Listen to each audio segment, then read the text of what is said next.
Good morning to all of you. मैं राहुल कुमार आप सभी का favourite channel success with class 10 welcome करता हूं। मैं आज क्लास 10 के चैप्टर फर्स्ट पढ़ेंगे real number.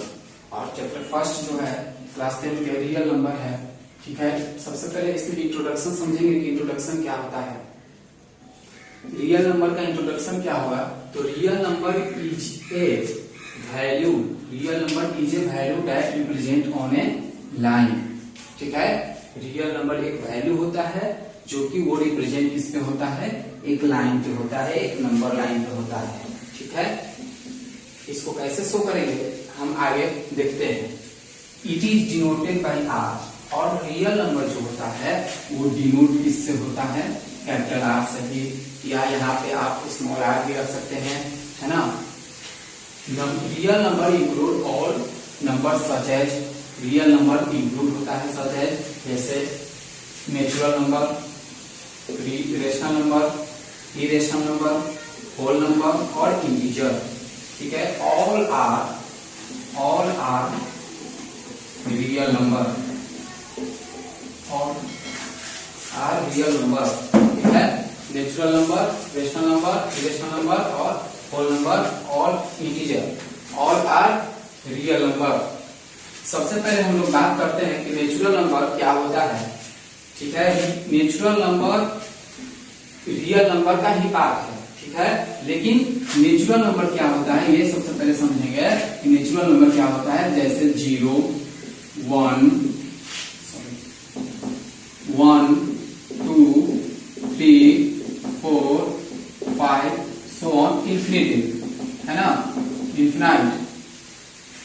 All counting numbers are natural number, all counting numbers are natural number. Rational number क्या होता है, रेशनल नंबर जैसे कि आप लोगों को पता होगा कि rational number a by B के फॉर्म में होता है। ठीक है, a बाई बी के फॉर्म में होता है।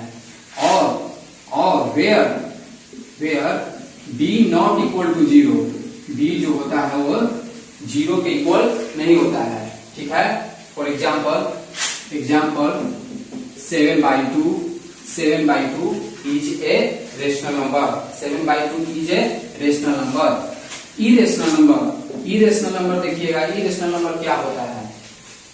इरेशनल नंबर जैसे यहाँ पे रेशनल हम लोग देखें a बाई बी जो होता है कि b नॉट इक्वल टू 0 होता है। ठीक है, जो डेनोमिनेटर होता है वो 0 के इक्वल नहीं होता है। ठीक है, और इरेशनल नंबर में a बाई बी के फॉर्म में होता ही नहीं है। ठीक है, ये जो होता है ये a बाई बी के फॉर्म में नहीं होता है। ठीक है, इसका एग्जांपल देखते हैं। एग्जांपल √2, √5, है ना, √10। ठीक है, ये a बाई बी के फॉर्म में नहीं होता है, ये रूट के अंदर आता है। ठीक है, इरेशनल नंबर। और होल नंबर देखिए, होल नंबर क्या होता है, all counting numbers are natural number with 0 are whole number. 0, 1, 2, 3, 4 so on are whole number. All counting numbers with 0 are whole number. ठीक है, अब इंटीजर के बारे में बात करते हैं। इंटीजर क्या होता है, तो इंटीजर देखिएगा all natural numbers and whole numbers are integer, है ना, दोनों। ठीक है, all natural numbers and whole numbers, जैसे -3, -2, -1, 0, 1, 2, 3, 4 so on। ठीक है, तो ऑल नेचुरल नंबर, ठीक है, with 0 and negative natural number are whole number. ठीक है, और all natural number with 0 and all negative natural numbers are integer. तो ये रहा आपका रियल नंबर का पार्ट। ठीक है, रियल नंबर को हम लोग डिनोट करते हैं आर से।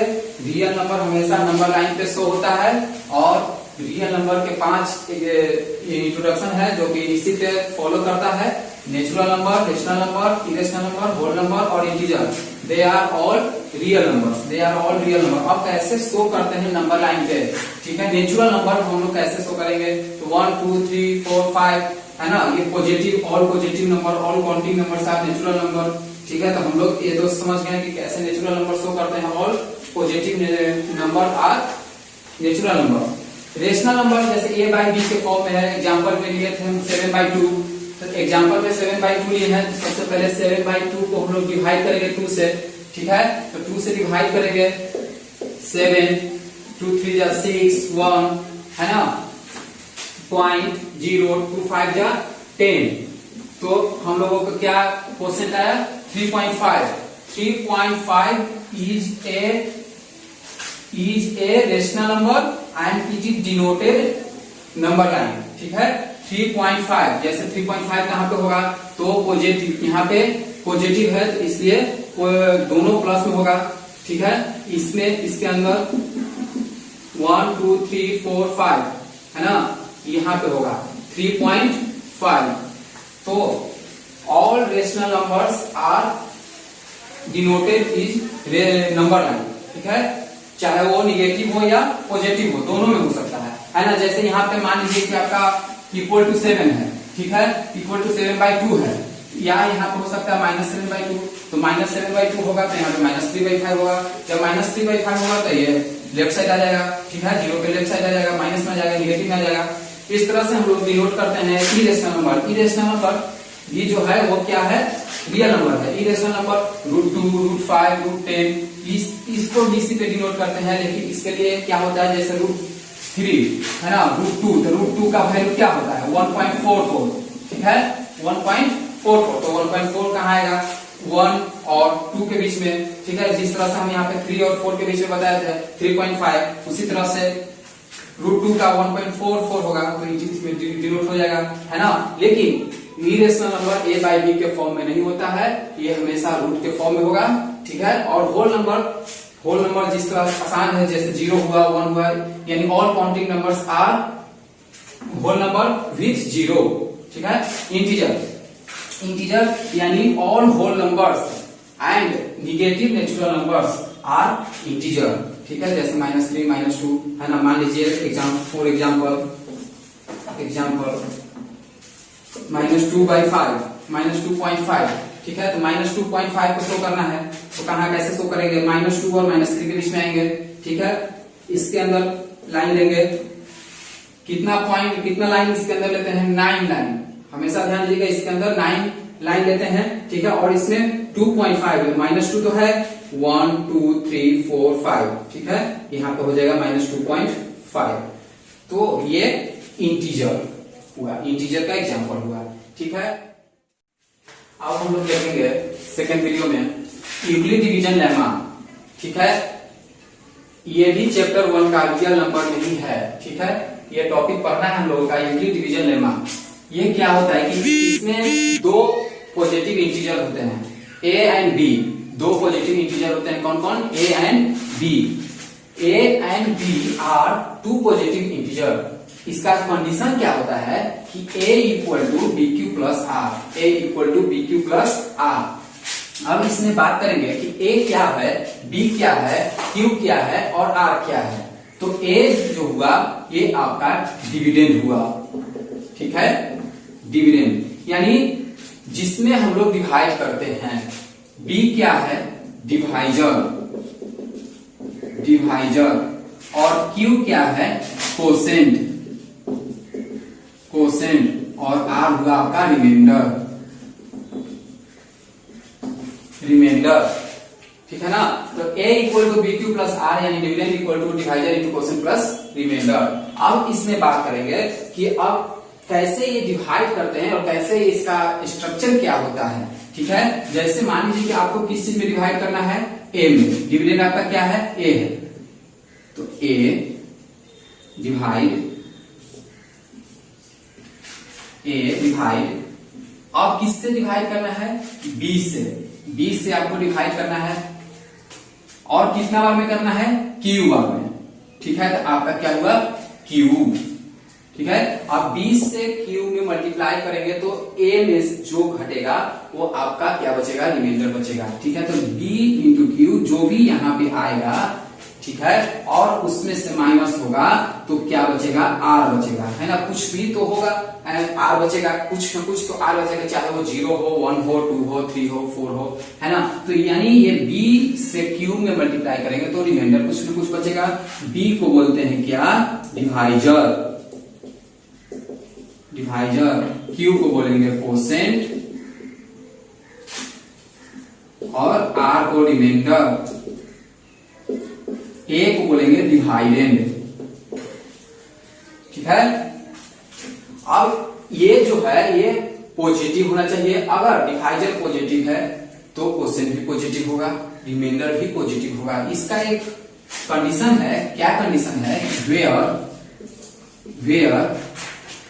0 इज लेस देन और इक्वल टू आर और लेस देन बी। 0 जो है वो आर से क्या है, छोटा है ना, और या 0 का इक्वल होगा, ठीक है। रिमाइंडर जो होगा 0 का इक्वल होगा या फिर 0 से बड़ा होगा, ठीक है, और 20 से छोटा होगा, है ना, 20 से क्या होगा, छोटा होगा, जो डिवाइजर होगा इससे छोटा होगा। अब आगे बढ़ते हैं, जैसे यहां पे आप समझिए आपका फॉर एग्जाम्पल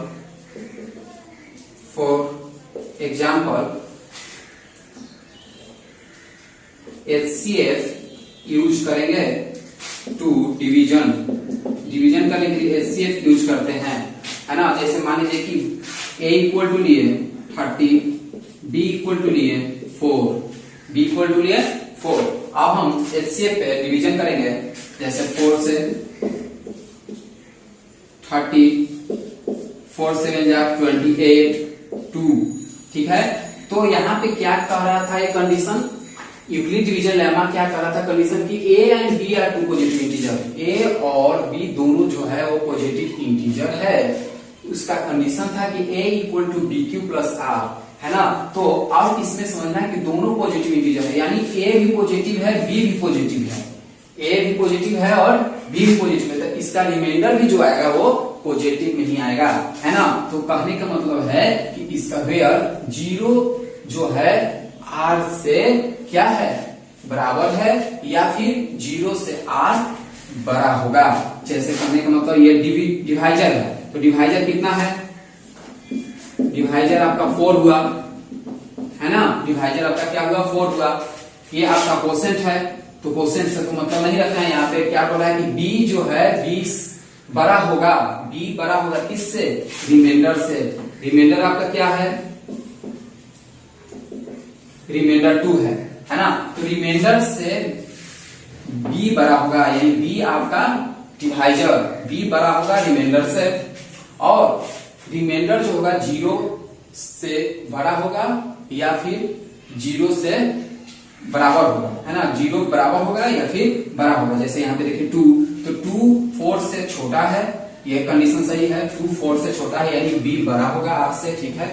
उसके बाद कंडीशन क्या हो रहा है कि चाहे तो यहाँ पे 0 हो या फिर 0 से बड़ा हो, लेकिन B यानी डिवाइजर से छोटा हो, ठीक है ना, यानी 4 से छोटा हो, चाहे यहाँ पे 0 हो या फिर 0 1 2 3 भी हो सकता है, लेकिन 4 नहीं हो सकता है, क्योंकि 4 यहाँ पे डिवाइजर है और डिवाइजर से हमेशा ये क्या होना चाहिए, छोटा होना चाहिए, ठीक है। अब हम लोग आगे बढ़ते हैं। So can be written as, हम लोग लिख सकते हैं, so can be written as A equal to B Q plus R. हम लोग लिख सकते हैं कि A equal to B Q plus R, है ना, A equal to B Q plus R. अब एग्जाम्पल देखते हैं।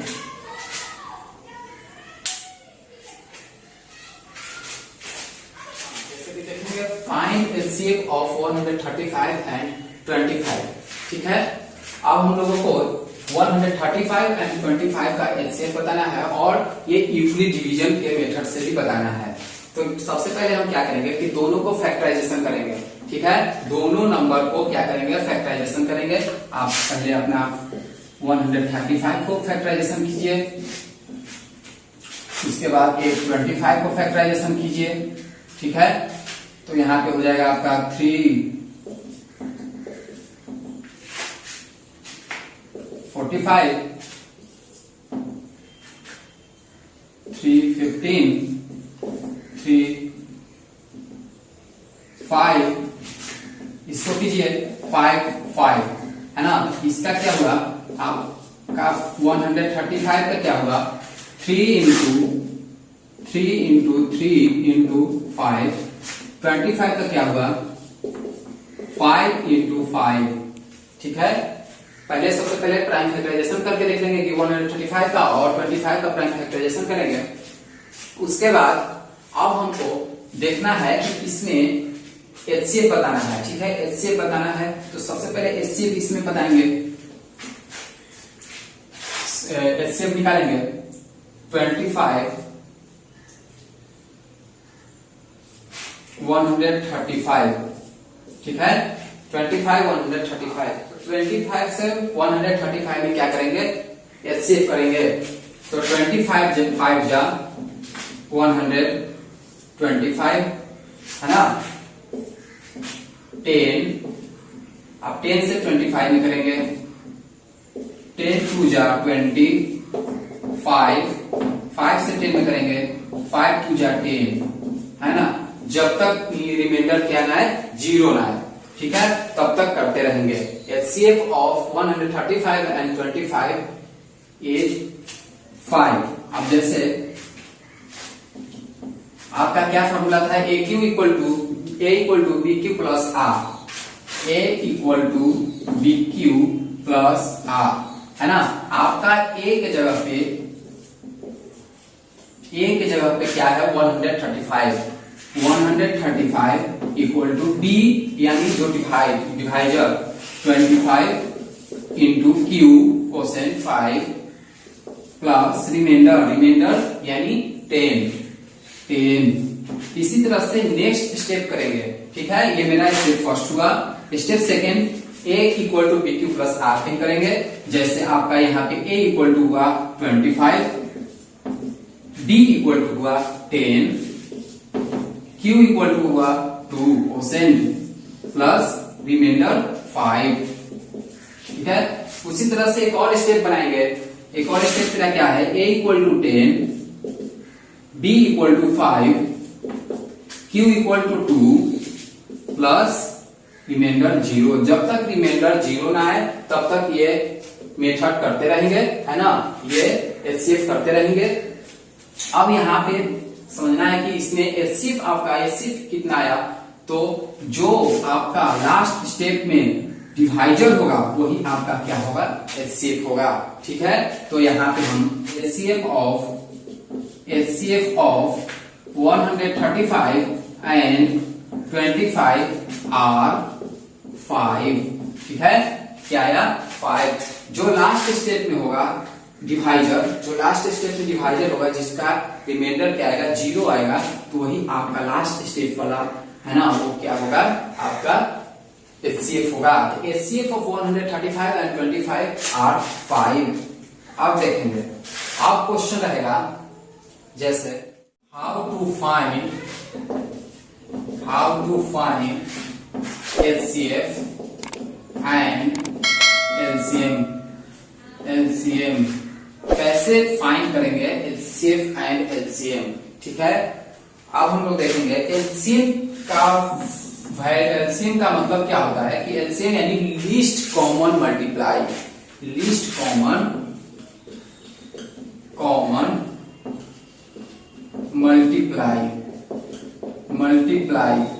ठीक है, HCF का हुआ हाईएस्ट सबसे बड़ा कॉमन फैक्टर।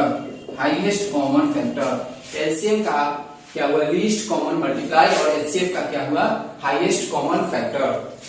ठीक है, अब हम लोग आगे बात करेंगे, यानी इसमें जो है छोटा से छोटा नंबर LCM करने का मतलब लीस्ट, यानी अर्थ इसका क्या हुआ मीनिंग सबसे छोटा, यानी छोटा से छोटा नंबर जो है वो मल्टीप्लाई में आ जाए। HCF करने का मतलब हाईएस्ट कॉमन फैक्टर। जैसे देखेंगे फॉर एग्जांपल 20 एंड 16। ठीक है, इसका हम लोग लीस्ट कॉमन मल्टीप्लाई ऐसा मल्टीप्लाई कि कम से कम हो, कॉमन क्या हो, कम से कम हो, हाईएस्ट कॉमन फैक्टर, ठीक है, हाईएस्ट कॉमन फैक्टर। अब यहाँ पे हम लोग देखेंगे वो ऐसा फैक्टर जो कि उसमें हाईएस्ट हो, बड़ा हो, ठीक है। जैसे फॉर एग्जांपल 20 एंड 16, 20 का निकालेंगे फैक्टर, ठीक है, और 16 का निकालेंगे। 20 का फैक्टर निकालेंगे 2, 10, 2, 5, है ना, यानी 2 इंटू 2 इंटू 5। 16 का इसी तरह से निकालेंगे 2, 8, 2, 4, 2, 2। यहाँ पे होगा 2 इंटू 2 इंटू 2 इंटू 2, ठीक है। 20 का 2 इंटू 2 इंटू 5, 16 होगा 2 इंटू 2 इंटू 2 इंटू 2। अब इसमें लीस्ट कॉमन मल्टीपल कम से कम होना चाहिए मल्टीप्लाई में, कि मल्टीप्लाई करे तो वो कम से कम हो, ठीक है। जैसे अब देखिए इसमें कम से कम, इसमें देखिए अब इसको कहेंगे क्या, 2 के पावर 2 इंटू 5, ऐसे भी लिख सकते हैं हम लोग, 2 का पावर 2 इंटू 5। इसको लिख सकते हैं 2 का पावर 4, 2 का पावर 4, है ना, 2 का पावर 4। अब देखिए अब इसमें हम एलसीएम देखेंगे, एलसीएम 20 एंड 16 का, ठीक है, 20 एंड 16 का एलसीएम, 20 एंड 16 का एलसीएम। तो इसमें ध्यान दीजिएगा कि जिसका पावर ज़्यादा हो, यानी जिसका वैल्यू ज़्यादा हो वो होगा। तो इसमें 2 कितना है, 2 को है, 2 इंटू 2। इसमें 2 कितना है, 4 है, ठीक है। तो 2 इंटू 2 इंटू 2 इंटू 2, है ना, तो यानी 2 का पावर 2 और 2 का पावर 4। तो वैल्यू किसका ज़्यादा हुआ, 16 का, ठीक है। तो वैल्यू 16 का ज़्यादा हुआ, यानी यहाँ पे हम कर सकते हैं 2 का पावर 4। अब जो वैल्यू सेम हुआ उसको छोड़ के जो वैल्यू बचता है उसके साथ क्या करते हैं, मल्टीप्लाई करते हैं, यानी 2 के पावर 4 इंटू 5, है ना। तो 2 के पावर 4 कितना था, 2 के पावर 4 16 और मल्टीप्लाई 5 इक्वल टू 80, ठीक है। तो 80 आपका क्या आया, एलसीएम आया। HCF, आप देखिए HCF देखेंगे, हाईएस्ट कॉमन फैक्टर, वैसा फैक्टर जो क्या हो, हाईएस्ट हो, है ना, 20 का और 16 का हाईएस्ट फैक्टर। अब फैक्टर कैसे निकालते हैं, जो दोनों में कॉमन हो, है ना, जो दोनों में कॉमन हो, जैसे इसमें 2, ठीक है, इसमें 2, है ना, और भी कोई कॉमन है नहीं, यहाँ पे 5 है, यहाँ पे 2 और 2 है, तो यहाँ पे कॉमन कितना निकला, 2 निकला, यानी 2 इंटू 2 इक्वल टू 2 के पावर 2 कह सकते हैं, या फिर हम यहाँ पे 4 लिख सकते हैं। तो आपका HCF कितना आया, 4 आया, और LCM कितना आया, 80 आया, ठीक है। LCM कहने का मतलब लीस्ट कॉमन मल्टीप्लाई, ठीक है, यानी छोटा से छोटा नंबर, छोटा से छोटा नंबर मल्टीप्लाई करने में आना चाहिए। HCF क्या होता है कि हाईएस्ट कॉमन फैक्टर, यानी उस तरह का फैक्टर जिसका क्या हो, हाईएस्ट हो। हाईएस्ट कहने का मतलब उससे दोनों नंबर कटे, है ना, जैसे यहाँ पे 20 और 16 का यहाँ पे 4 आया, ठीक है, 4 से 20 भी फैक्टर में आएगा और 16 का भी आएगा, ठीक है। तो ये इसका हाईएस्ट, अब ऐसे तो यहाँ पे कह सकते हैं कि ये 2 से भी कटेगा, और यहाँ से कह सकते हैं कि ये 2 से भी ये भी कटेगा, क्या ये आपका हाईएस्ट है, नहीं। और यहाँ पे 4 से कीजिएगा तो 4 से भी कटेगा, 4 से भी कटेगा, यानी ये हाईएस्ट कॉमन फैक्टर हुआ, है ना। अब बताइएगा क्या 6 से, तो 6 से नहीं कटेगा, 5 से कटेगा, 20 होगा, लेकिन 60 नहीं होगा। तो सबसे अगर हाईएस्ट कॉमन फैक्टर देखा जाए तो यहाँ पे कितना है, 4 है, ठीक है। 4 जो है आपका हाईएस्ट कॉमन फैक्टर है। अगर 2 की बात किया जाए तो 2 जो है आपका लोएस्ट कॉमन फैक्टर है ना, हाई फैक्टर का ही लेकिन लोएस्ट है, ये आपका नहीं आएगा। HCF कहने का मतलब हाईएस्ट निकलना चाहिए, तो हाईएस्ट आपका 4 होगा, ठीक है। Thanks for watching video. आपका अपना favourite channel success with class को लाइक करें, सब्सक्राइब करें, कमेंट करना ना भूलें और ज़्यादा से ज़्यादा लोगों में शेयर भी करें।